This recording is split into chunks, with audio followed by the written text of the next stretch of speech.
Yes,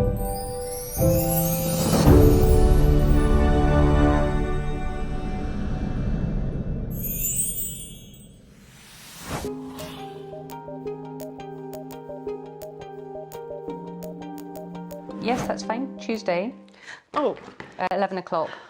Okay, that's good. That's great. Thank you. We'll see you then. Bye.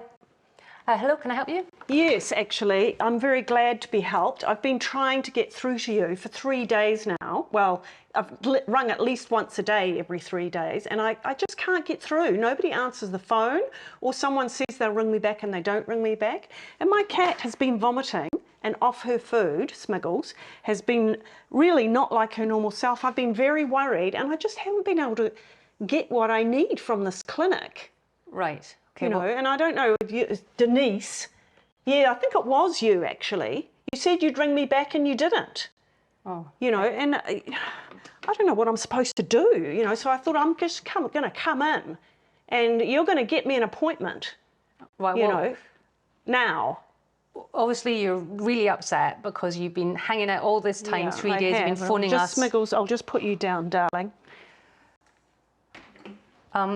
It sounds like it's been a terrible few days trying to get through, us being unable to get back to you. I am sorry if I said I'd get back to you and I didn't. That's not acceptable. Must have been really frustrating. And you sound very worried about I am Smiggles. very worried, you know, and it's like, it's not the first time this has happened. Sometimes I come here and I have to wait for, you know, like an hour before I see the vet. And it's bloody expensive, you know. I've already spent $150 on some sort of injection last time. You know, it's really stressful. Yeah, and there's a whole lot of things happening here. So clearly I can tell you're very upset, and I'm sorry on behalf of the practice that we haven't been able to fit you in and that I didn't phone you back. Well, given that this is a situation, let's just have a think about what the best thing is to do now. Would it be all right if I just look at Smiggles' notes quickly, and then maybe I could go and talk to one of the other team members and see what we can do? I'm not very sure what the situation is. As you can see, we are very busy, and I know that's not what you want to hear. However, I will go and investigate if I can take a few notes. Okay, well, Smiggles, S-M-I-G-G-L-E-S.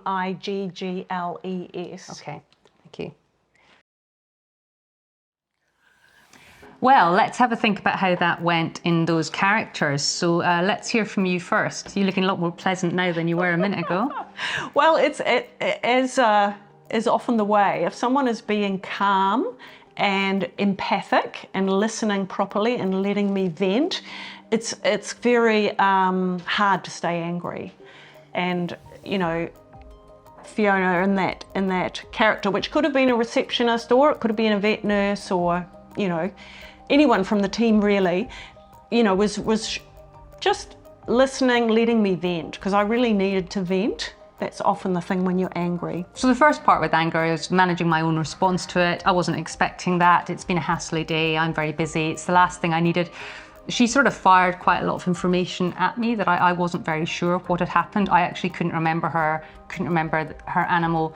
I really didn't like it when she looked at my name, and I felt quite attacked then and wanted to be a bit defensive and say, oh, I don't think it was me, but it's actually unhelpful. You're just going to inflame things. So just letting things go past and waiting is important, doing some slow breathing, trying to really get the reasons that that person is upset, mainly concern around the animal, frustration with not being able to contact us. And it was a really nice, dignified apology, you know, which did help. It helped me feel sort of justified, you know. I felt that it was appropriate to apologise. You don't have to apologise. You certainly never want to interrupt people apologising. Oh, sorry, because you're not listening. But if she actually has been trying to contact the practice that many times and we haven't, and I did say I'd get back to her or someone did, I thought that was reasonable to apologise. You can apologise on behalf of yourself, or you can say on behalf of the practice. Is quite a useful thing to do. And then solutions at the end. I don't know what the solutions were. I don't know whether we can fit in her cat, her imaginary cat. But I just had to say I would go and ask about it, which was appropriate, I felt. So solutions at the end. Yep, that was good. Well done, Fiona. Thank you.